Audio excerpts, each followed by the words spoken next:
And so, your word is random. RNDMZ. Random. There we go. We spelled it right today. Use it in a sentence. Oh my gosh. Okay.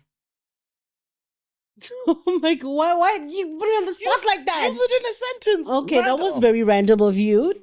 Oh, well done. Thank you. Well done. I was Thank going to you. go with random. A podcast on just about anything. Lifestyle, culture. Hosted by Mich And Bubbles. welcome to the show. Welcome to the episode for this week. Glad you could join us. How you doing? I am doing well, and yourself? Very well, very well. Nice to be here.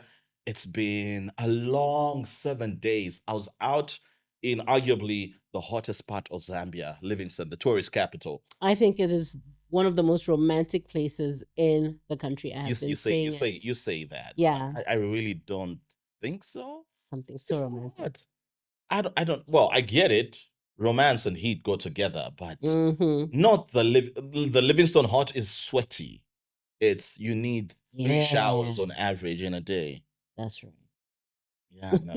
No, but it's nice. The drive, if you're driving there, it's scenic, it's beautiful. There's nice stops along the way. Mhm. And then apart from just the Mosotunya Falls itself, Yeah. it's just, I don't know, I like the town. It gives, it gives like, strolling on the street. Yeah, with your it really lover. does give holiday vibes. Yeah. Like you're just so relaxed. You're in your most comfortable shoes, most comfortable clothing, and you're going around appreciating why it is really Zambia's tourist capital. So if you Yeah. have some time, do go out there. Briefly, I was going to talk about the drive. You asked me about Magoe chicken, Yes. just outside the Monze. Yeah. Yeah, and honestly, outside Mazabuka. Why? Is it Mazabuka or Monze? Anyways, between those towns, between Mazabuka, Monze, and It Choma, is somewhere pretty there. bomb, though. Is it really? Okay, look, I'm gonna say that I think consistency might also be a problem there, because the first time I had it, I was like, I don't understand the hype. Uh-huh. I just didn't have a good experience, maybe, because Yeah. it wasn't giving whatever people were talking about.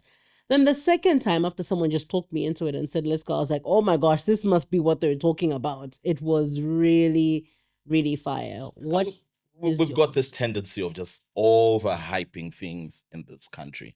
I know I tend to do that in my personal space. I exaggerate, Mhm. but I think with Magoe chicken, yeah, I don't know, think- guys. I don't think it's an exaggeration kind of thing. I think we lack consistency. Mm.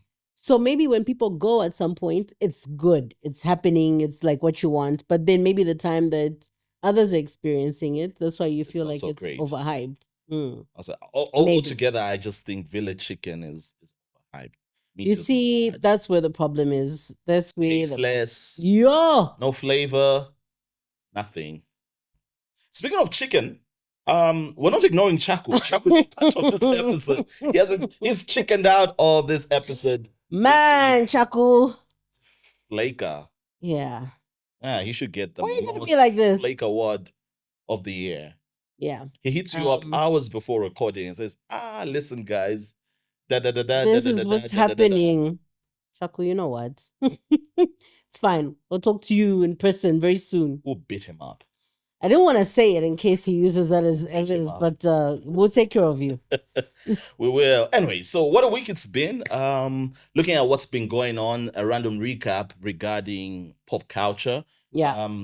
D'Angelo, he passed on during the week. Oh, that was so 51. sad. Yeah. Oh, this last quarter of the year is it's taking Almost every artists. week, eh? Yeah, it's taking a lot of artists. Yeah.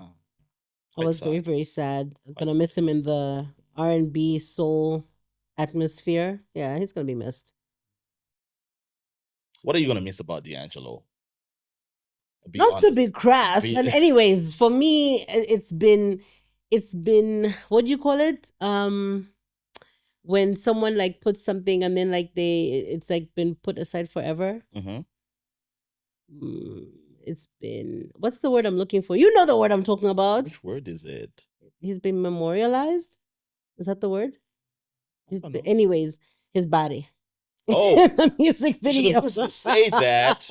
Immortalized, maybe? There we go. That's the That's word. the word I was looking Okay. for. Yes. All right, the body. Well, no shame on his music. I just was well all chiseled, I'm eh? trying to say is I really like the Untitled music video, but that's forever on the internet. So grateful for that. I mean, he had a beautiful voice, also great talent, great talent. See how I'm quiet? I really Uh, don't have anything much to say. I just nothing. remember back in the day watching him on Channel O, and yeah, You did not aspire to look like him. he was taking off his clothes a little bit too much. That's it. He was trying to inspire you and say, guys, this is what you need to. This is the blueprint. Well, worked out very well. Thank you, D'Angelo. Okay, sure, sure. Anyways, yeah, great talent, gone too soon, and we'll Yeah. appreciate him by listening to his music time and again. Something else, we caught up with what was going on the socials here in Zambia, where a graduate nurse was celebrating. She was in the moment, hyped up, reciting lyrics to a famous Kanye West song. Yeah. That had some foul language in it. And because nursing, being the profession that it is, the foul language bit didn't sit very well with most of the population here. With the council took actually not just them, like you said, it was the general population. Yeah, just generally. Which for me, guys, come on. It's we are so heavy on trying to police people's lives here. It's insane. She was happy. She was celebrating. I mean, it's a song that people use to celebrate. So I guess maybe wouldn't have been a problem if she had used the song over a video of herself. Maybe, but I mean, I still just don't get it. Why? So you think it was unwarranted? Yes. But it's nursing. You know how nursing has got this code of ethics and they're held in high esteem. I'm saying this from not just the profession itself, specifically nursing. I think every professional has a code of ethics they're expected to abide by, and they're expected to carry themselves in a certain way. Definitely. But for nurses, particularly because they have a distinct piece of clothing that makes them stand out and say, look, that's a nurse, and they should carry themselves in a certain way. And if you're going to wear that clothing, you should carry yourself in a certain way. Okay. Not put it into disrepute or ridicule, which is what people are arguing that's what she did by reciting some foul language as she wore the garb. I think that was just a bit of a stretch. I mean, the girl was celebrating. She probably went through, you know how it is when you're trying to get your degree. It's a lot. Yeah. And she kind of mentioned that as well. Like, I've been through a lot in me trying to get this qualification. I've had to go through a lot, and this for me is a moment of celebration. I was in the moment. I was quite passionate about what I'm doing. Bear with me. Well, that was in her apology, but people still say, nah. Even the governing body, the Nursing and Midwifery Council of Zambia, if I'm not mistaken, did give a slap on the hand and say, look, repercussions are going to follow. Oh, okay. So they didn't take away her license or anything like that. It was just a warning? Yeah. Well, at this point, when we're having this conversation, no news had come out as to whether she was disciplined in that sense. In that sense, to the level of license being revoked. Yeah, I just think, the girl was celebrating. I think we're giving her a hard time. I don't know what it is about. I think we're just giving her a hard time. We can let it go. Yeah, and you see, like, time and again, this has always happened, especially in the same profession. Yeah. I think it must have been 2 or 3 years ago where we had the twerking nurses. Remember that story? Yes. Yeah. Yeah. Okay. So are we seeing presidents being, or this becoming a habit of sorts that has to be nipped in the bud?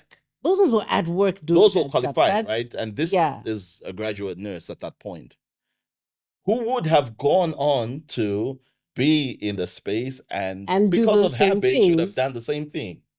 No, I think there's a difference. I'm stretching it. Yeah, I think you're stretching it. Those people were at work. For me, that was also a different situation. Though at work, they were supposed to be providing a service and they were out there twerking it. Yeah. So that I understood when they were trying to discipline them and everything. But for this one, I was actually celebrating the graduation, and it is a celebration song. It's not like she was insulting her own profession, insulting the council, insulting all of that stuff. It was like a celebration. Self-censorship.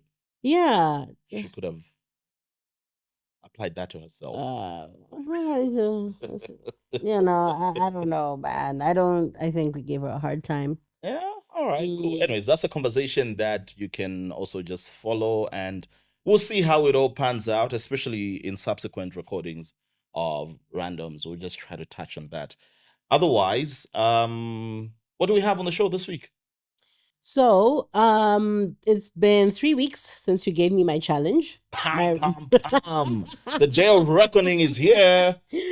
Oh yes, Results, please. I have By any chance, is your friend imaginary? I feel like you didn't give me like you didn't say that I can't make an imaginary friend. So my friend's here today in place of Chaco. Oh my gosh. This is Stacy. Ah. Hi, Stacy. You're terrible. Yeah. You're terrible. Wow. That should say something about you. Be better at making friends.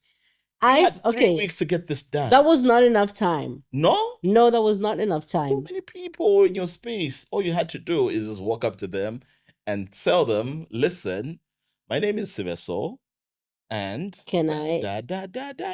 I'm looking for a friend. No, look, I think 3 weeks was not enough time. 1. 2, the spaces that I was in, I felt it was difficult to make friends. I think I was in a few social settings where I was trying to talk to some people, but it was difficult to try and make a real connection if people are inebriated. I think it's very easy. It's not like you bond over a drink, you bond over some food, some grilled stuff. You were at a food festival. You told me that I need to know. I need to know a lot of things about this person. How do we get into their birthdays and stuff when people are trying to take shots and stuff? That's the starting point. Make it easy. Like, look, I'm trying to be a friend, so let's get the boring stuff out of the way. My birthday is da. I do this for a living. Occasionally, I do step out to come and have a good time, like I am here. Look, man, I just want to make a friend. That was it proved quite difficult, challenging to say, and I feel like it was a time issue. If I had maybe 3 more weeks, I would have done it. But I mean, it's fine.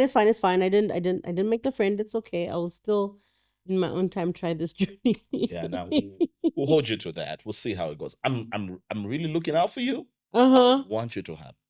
I'm not always gonna be there.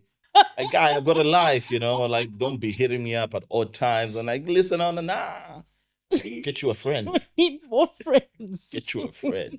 That's all. No, look, I tried. I did, but I don't think I got to that point where, like I said, if you're in certain situations, it's very difficult to make new friends. Like, let's say if I'm in a setting where people are having, drinks and things, and when you're friends with people and then you see how they are when they're, intoxicated and stuff, and because that person, you're fine with it. Yeah. But then if it's a new person and you think how they're acting is super strange, you're not going to want to take it further. Tell them, I don't think you should be drinking as much. I've just met you. Or babysit your drink. Or can I get you a drink? I'm going to be like, excuse me, what's your name again? Can you please get off my back? So, so. Okay. I just need to find other settings. All right. So basically, I failed. I failed the challenge. I was waiting for you to say that. Don't beat around the bush. Speaking of the bush, I'm sorry. We're still on social trends, right? Kim Kardashian's underwear. Speaking of the bush, Kim Kardashian's underwear. What's that about? I have no idea. So she's doing something called a fuzzy thong, which I don't know who's in the market for that. The ladies, I guess. Who? Ladies who wear wigs. No? Why? Because you're trying to cover up your natural hair. And so now what you're gonna do is wear another piece that's good. Yeah. I don't know, Kim. Good luck. Where is that coming from though? Like, when they sat down in the boardroom, designer presented the sketches and everybody gave it a thumbs up. What was happening? You know what? Maybe, I'm just assuming, maybe somebody lasered everything, right? So they doesn't grow back.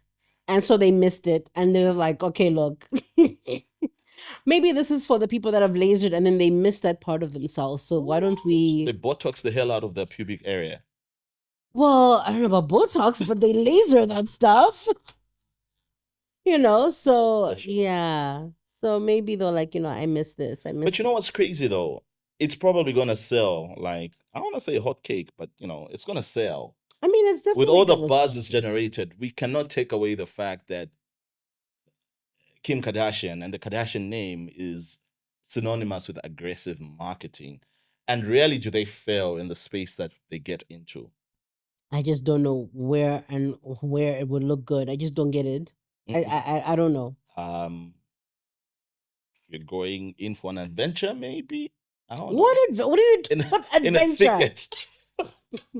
You're terrible. Yeah, so Nah. look it up. What's it called again? I don't know. I just know it's a skim. I don't know. Just maybe look at Skim Bush. I don't know. Skim Bush. Okay. Yeah, so that's what's going on over there. Otherwise, Randoms the podcast is what you are experiencing right now. And make sure you give us a like, a follow, a comment as well on platforms like Spotify, Apple Music, as well as Amazon Music. Amazon Music. Yeah, so those are the platforms you can find us on. And YouTube. Yeah. Yes. Our visuals are up on YouTube. On YouTube, yeah. So give us a like and comments. Would like to hear from you and just be part of this random community. Yeah. Okay, so what else do you have on the plate for us? So moving backwards from La Bouche. Okay. We're having this the thicket. out of the thicket into the mountains. I wanted to talk about how people try to get a leg up at the workplace, right? So brown nosing is one of the ways I think people might want to try and put themselves in the forefront of being considered for things and all of that. How do you feel about like brown nosing in the workplace?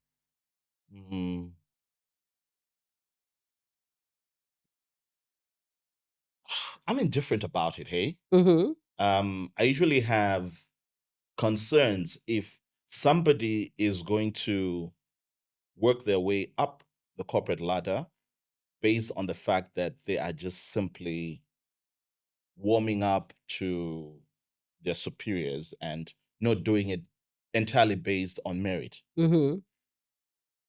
I get that bit, but also, where do your capabilities, where do your qualifications, where does your experience come in when you are in the workplace? Mm-hmm. Does all that not matter? Are you just going to brown nose your way up to the top every single time? Mm-hmm. Yeah, so there should be a level of moderation in how you're going to do it.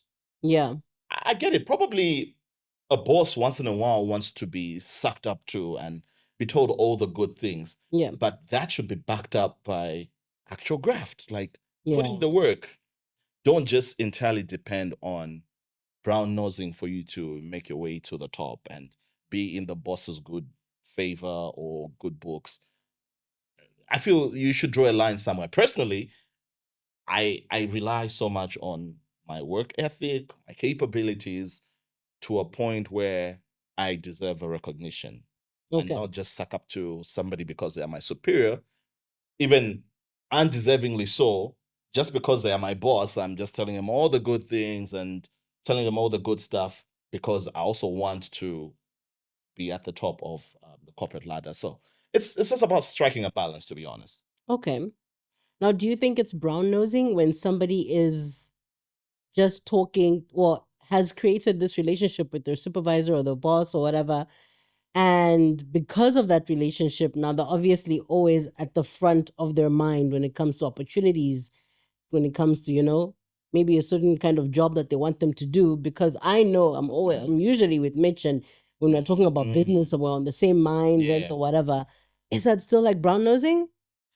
If it's not backed up by capabilities, achievements, your contributions, your delivery to meeting targets, and so on and so forth, I feel it is brown nosing. You're just there because you're always there in your boss's face. In this case. Yeah.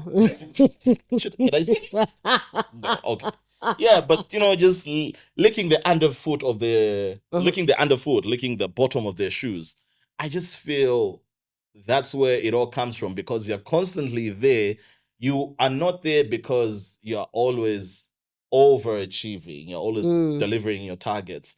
It's because you are the one who's bringing his brand of tea or coffee. You're the one who always says he's around you. You just make way for things to happen. All this is away from you delivering on your assignments. It's just warming up to your boss, making sure he or she is comfortable, and not necessarily doing your job. But that's the thing, right? If you're going to spend the time 2-3 hours always every single day going to butter up your boss, obviously the other people are in the office drafting, isn't it, for those other hours? But you're creating gaps.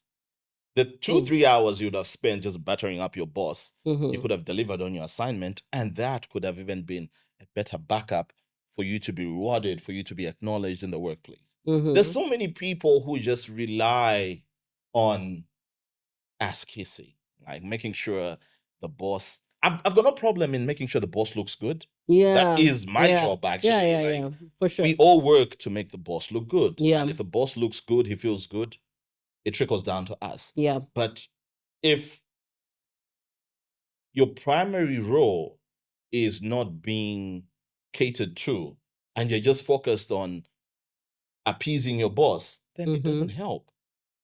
And some people even cross the lines of, okay, this is something personal, this is work related, and you'd want to even rock up to your boss's house, because remember the last conversation we had in the last episode about birthdays. If it's, for instance, your boss's birthday, you even rock up to their house with gifts, like, oh, now that is doing the most. Borderline ass licking. It's not kissing. It's you're just doing the most. And where do you draw that line? So it's okay.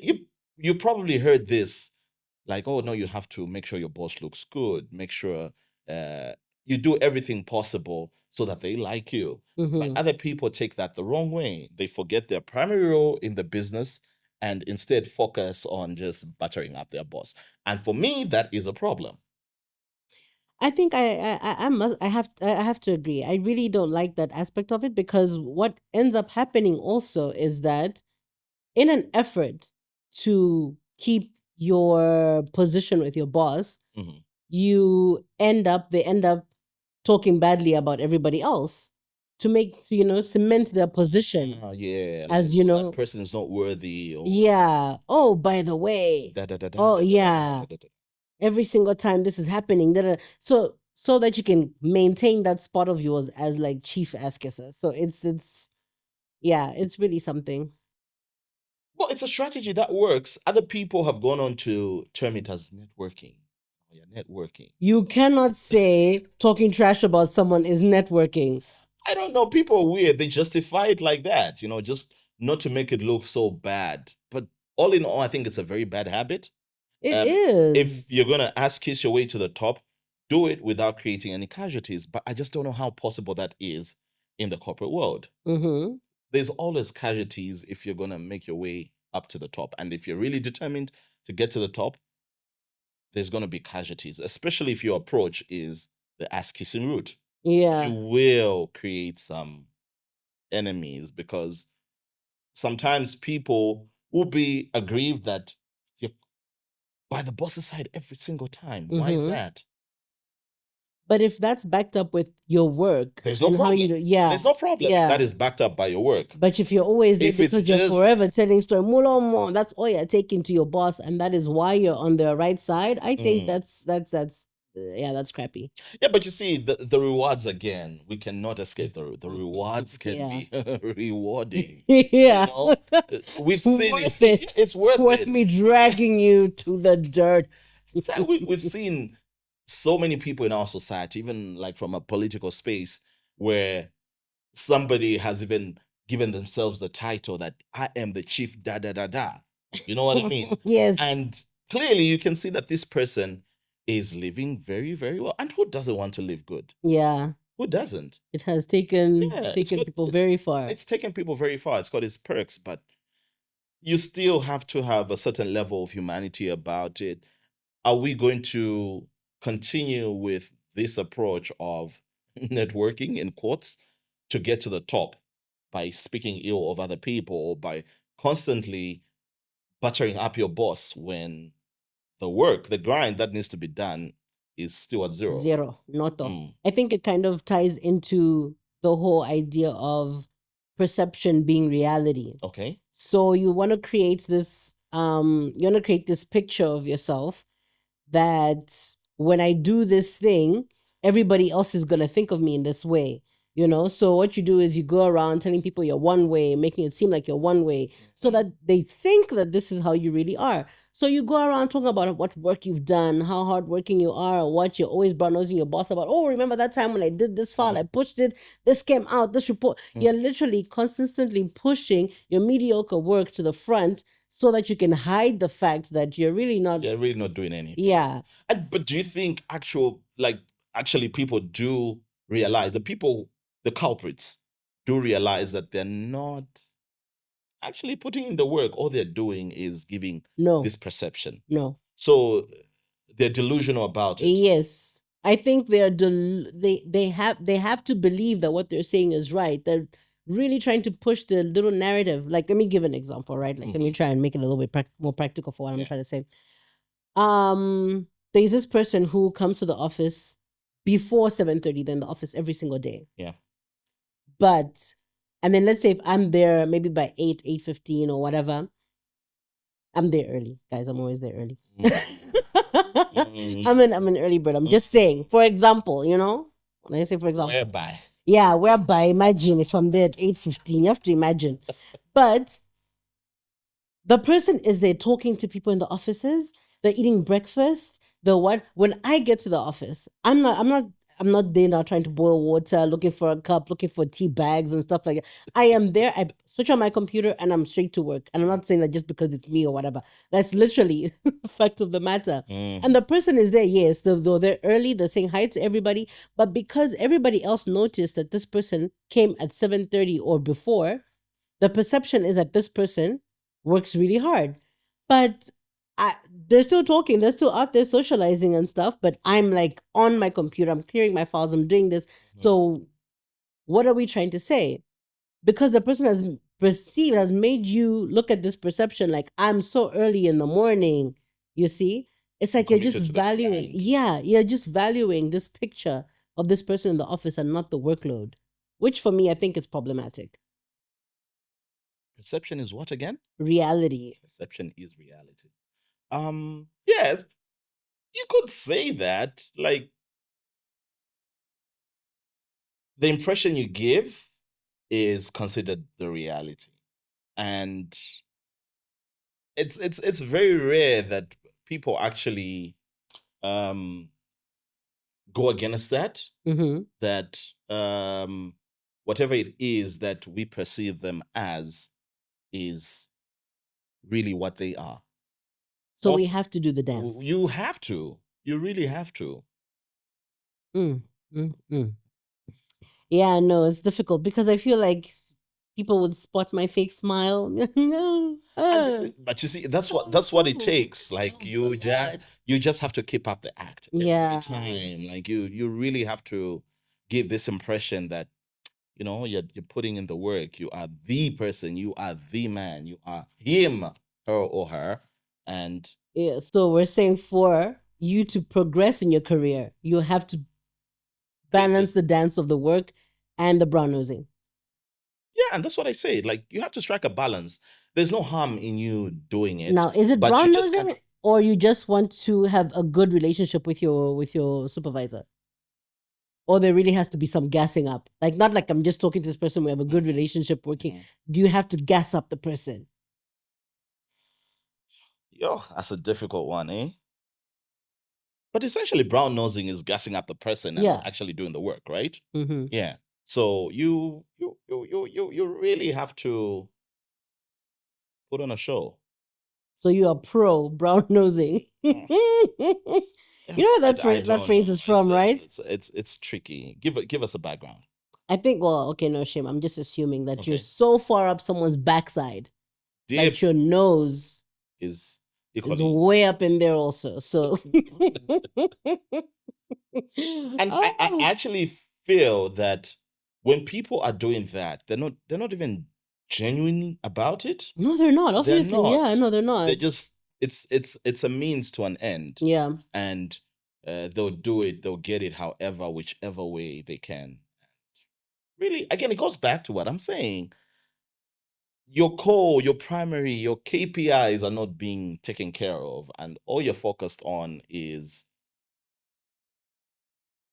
brown nosing somebody, making somebody feel good, boost their ego, make them feel nice. But your purpose for being, unless your purpose is Chief Brown Noser, but I think in a decent organization, none of that is there. There isn't any organogram or organizational structure that has that position available. It's us as people Mhm. who have perpetuated it over the years and have made it seem like, yeah, it's okay to brown nose. It's okay to give an impression that you're actually grinding when you Yeah. really aren't.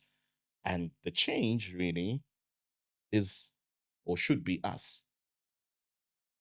It begins with you. So as you get into the new Definitely. week, yeah, rethink your strategy for going up the corporate ladder.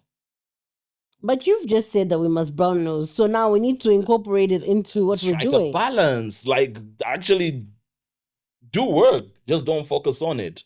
It's a proven strategy. It's Mhm. worked in other instances, but you still don't want to be that person who's known to be exactly that or only that thing. Yeah, I Be think known for your graft as well. Like, okay, yeah, he will put in the time, he will deliver. In as much as he does that, think of that, the brown nosing, as additional capabilities or your you can't superpowers. put it as an additional abilities or what attributes. Attributes. Yes, that's the term. Yeah, this is my natural attribute. I come with this. I'm able to do this. But in addition to that, yo, I'll make you feel good. Yeah, no, Rub your ego. my concern is definitely when they're trying to brown nose and then they decide to pull other people back in that, That becomes a problem. I've definitely seen that a lot where people can spot that these other people are working really hard. So they go and they say, oh, this person has been saying that they're the only one holding up the department. You are always doing this. And you're like, when did they say that? When? And because we're very passive aggressive people, right? And it's the office. People don't want to do a lot of confrontations. Yeah. So you go and you just believe it. Yeah. And you're like, oh my gosh, I can't believe Mitch was saying this about me. So now I've sown this seed in your mind and you're going, and now you just don't like me because you've heard this story. You've gotten this narrative about me. And now because I appear to be the loyal one who, I was like, I'm not going to engage in this conversation.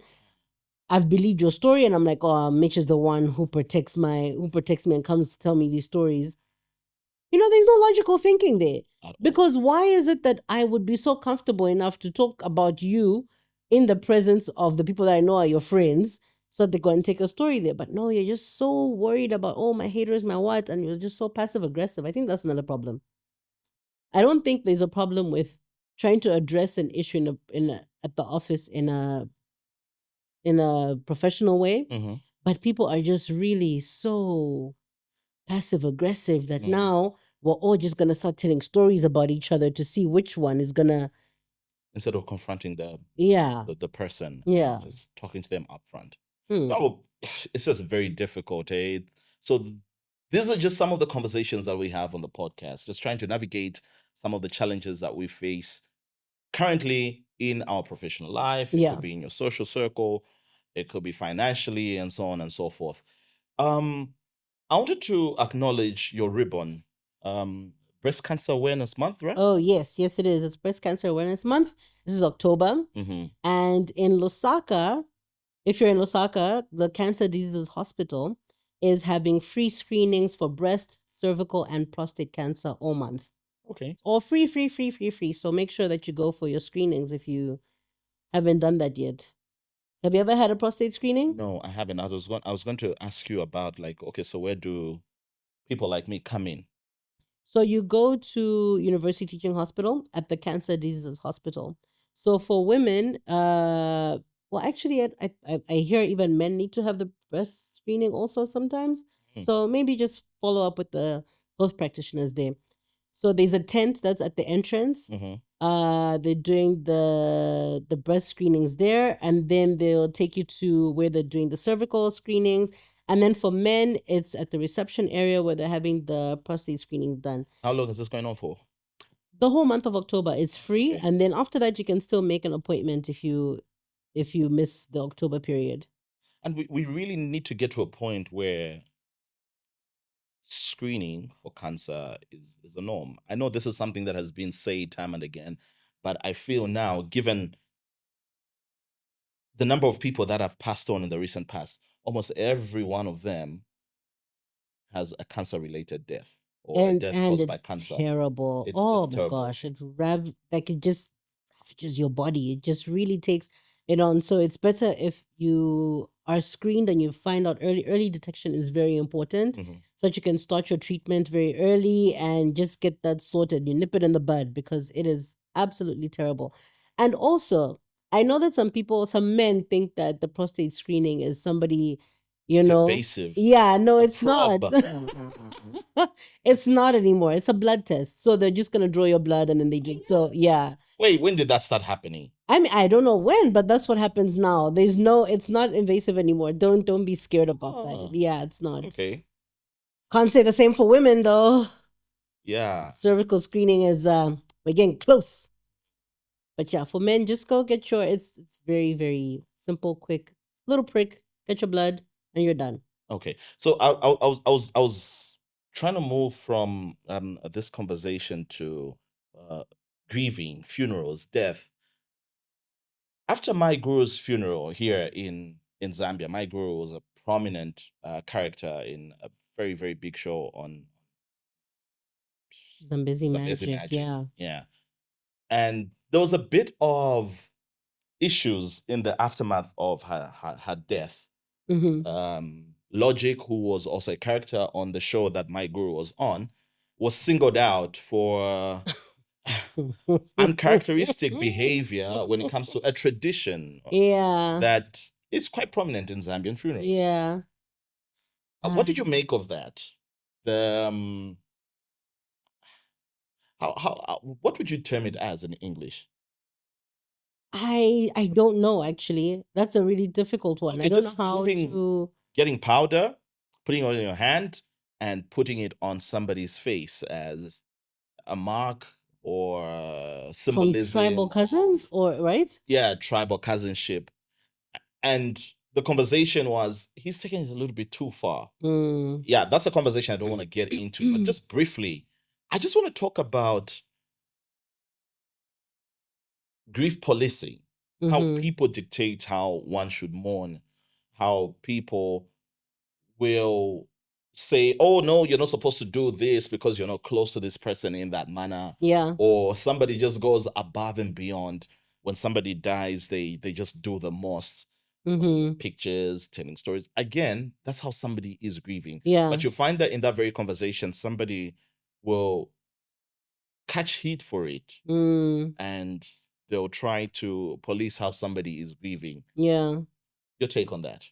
I think that people have their way of dealing with grief, and then there's people who want to also come in and say no, that's not right in our custom. No, that's not right. That's not acceptable. Mhm. But why would you want to police how someone is handling this new wave of emotion, you know? Yeah. I think sometimes people overdo it, and you can't have someone grieving in a certain way, in a what you dignify as a dignified way or whatever, Mhm. because how else is someone going to deal with it? And I think we do that a lot in our customs, you know. Oh no, if your husband has died, you must sit on the whatever on the mattress until.